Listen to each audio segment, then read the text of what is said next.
femmes, on fonctionne sous forme de cycle. Dans le cycle, il y a plusieurs phases. Un cycle, ça dure à peu près 28 à 30 jours. Ça dépend de toutes les femmes. Il y a des femmes chez qui ça va être plus court, d'autres plus long. C'est 28 jours de règles? Non, le cycle justement, c'est le premier jour des règles au premier jour des prochaines règles. C'est pour ça que ça dure aussi longtemps. Mais sinon, les règles, ça dure combien de temps à peu près?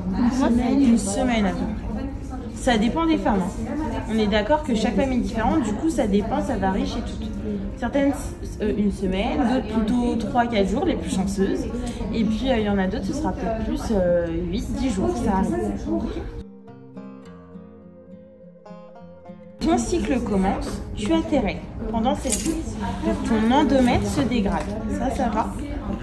Tous les mois, cet endomètre, il va se gorger de sang et en fait, il va être éliminé, il va se dégrader. Et lorsqu'il va se dégrader et s'éliminer, il va donc aller dans l'utérus, il se dégrade, il va au niveau du col de l'utérus, dans le vagin, puis au niveau de la vulve.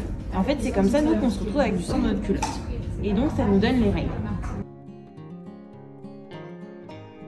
Ensuite, la deuxième phase du cycle, tu as les ovaires dans lesquels il y a les ovules qui vont maturer, c'est-à-dire ils vont se préparer à relâcher un ovule. Donc l'ovule, c'est les petites boules roses ici. On a dit que c'était la cellule reproductrice féminine. Ensuite, tu as la troisième phase de ton cycle, où là, l'endomètre, vous vous rappelez qu'il avait été éliminé en orange clair, il va petit à petit se reformer. Et l'ovaire va relâcher un ovule au 14e jour du cycle. Donc le premier jour du cycle, c'est ton premier jour de règle. À partir de ce premier jour-là, tu comptes 1, 2, 3, 4. Et le 14e jour, environ, l'ovaire relâche un ovule. L'ovule, il est là. L'ovule, il fait son petit chemin comme ça dans les troncs. Il parcourt les troncs, tac, tac, tac. Puis il s'arrête à peu près ici, ou un peu plus dans l'utérus, ça dépend. Okay, mais au niveau des troncs de l'utérus. Si à ce moment-là, il y a un rapport sexuel non protégé et que l'ovule rencontre un spermatozoïde, c'est ce qu'on disait tout à l'heure, c'est la fécondation. Ça va créer le bébé. Lorsque ce n'est pas le cas, l'ovule, dans la dernière phase du cycle, va petit à petit être éliminé, se dégrader. Mais c'est pas comme les règles. L'ovule, quand il se dégrade, on ne le voit pas.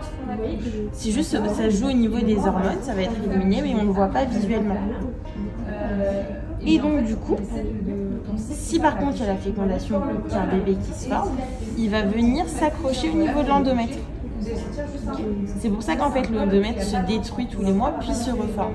Parce qu'en fait l'utérus tous les mois, il se prépare à accueillir un bébé.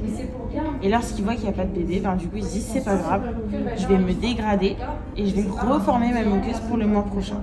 Parce que tous les mois, notre utérus se prépare à avoir un bébé. Puis du coup, c'est pas le cas forcément parce qu'on n'a pas de rapport sexuel ou qu'on a un rapport sexuel protégé. Et donc ensuite, on a de nouveau nos règles. Et c'est pour ça que ça fonctionne comme ça.